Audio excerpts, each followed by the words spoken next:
Hello everyone, I'm Jacob Hanna, a visiting student over here at St. John's from Ohio State this summer, and today I'm going to be talking about the company Qualcomm, ticker QCOM, and four risks, four solutions to, I don't know about four solutions to be honest, with their business. So they are a multi-billion-dollar chip semiconductor company.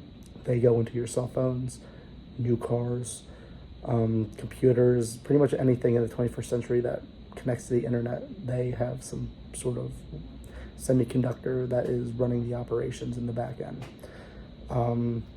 So yeah, let's get into it. First risk is semiconductor chips are mainly produced in Taiwan. They have been in the news because China's been trying to take it over, run military drills. They took over Hong Kong. It's been a hot topic the last 12, 14, 16 months. China is a big communist superpower, and they want to reclaim this country that it has many, many billion-dollar industries in it, and it's right off its mainland. I watched a bunch of videos online that if China wanted to, they could just, send in a couple thousand small boats, and they would be fine. Like the little raft boats, not even like a USS Ronald Reagan, like those giant things that carry planes. Like they could send these little ships in and take over the country, like really no problem if they wanted to. So that is a big risk I would be worried about. If I was a multi-billion-dollar essential company, I would be worried about where my production is taking place, especially if it's off, the coast of the second biggest power in the world that wants to take me over. So there's not really a solution for that besides like removing sensitive information from the warehouse and starting to slowly develop and move manufacturing domestically, allied countries, Europe, etc. But even that's a risk because you got higher prices, taxes, etc. So you're gonna have to reevaluate your business model. Second risk, inflation. This one I feel like I don't really have to do much explaining about. It's been a hot topic in the news every single day for the past, I don't even know, so like year and a half maybe, maybe a year.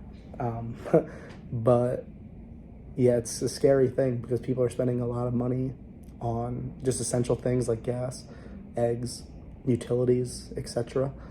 And it's once people do that, they're not spending new money on cars, phones, laptops, etc., which is Qualcomm's business. You see it right now that used car prices and new car prices are essentially the same. Demand is greater for used cars than new cars. So that's a scary sight, especially as we enter a recession. People aren't going to be spending money on Qualcomm-backed products. And they're going to have to figure out what they're going to do if people just aren't buying new phones, aren't buying new laptops. What are they going to produce? You can't just produce chips that sit in a warehouse. There's no good for people. Technology moves too quick. So they need to figure out what they're going to do with tackling inflation in the short term.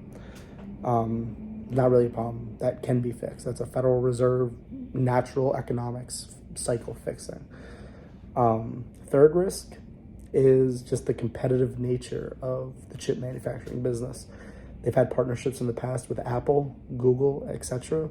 Google had them for the Google Pixel phone. They dropped Qualcomm, started producing their own chips.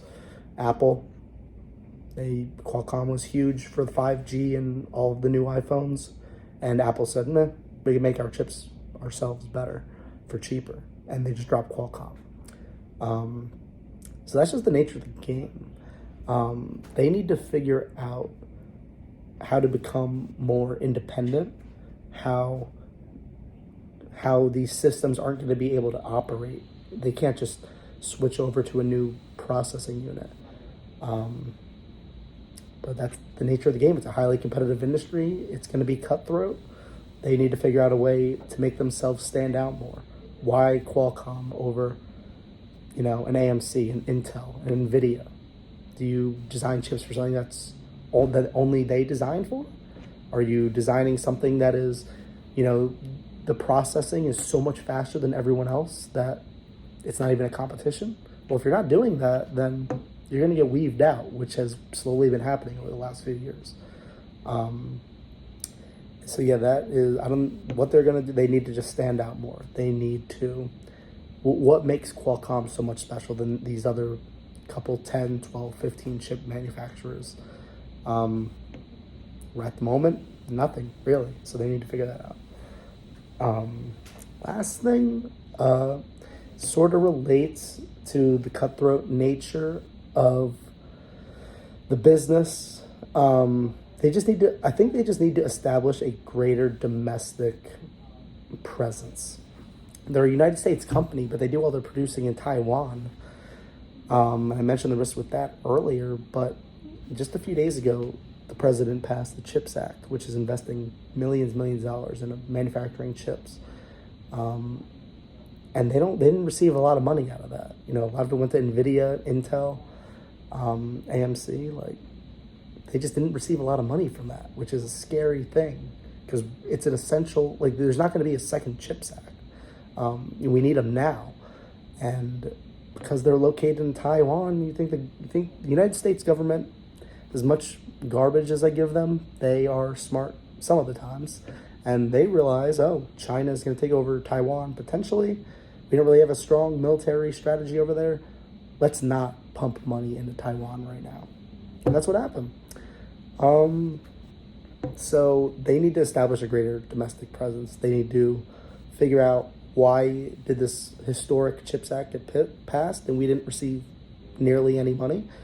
And they need to figure out that quick, because if you're not competitive in something as big as that, are you going to be competitive with new college graduates? Replacing programmers, computers, system engineers, et cetera, et cetera, et cetera. Like, in business is always competitive in the free market.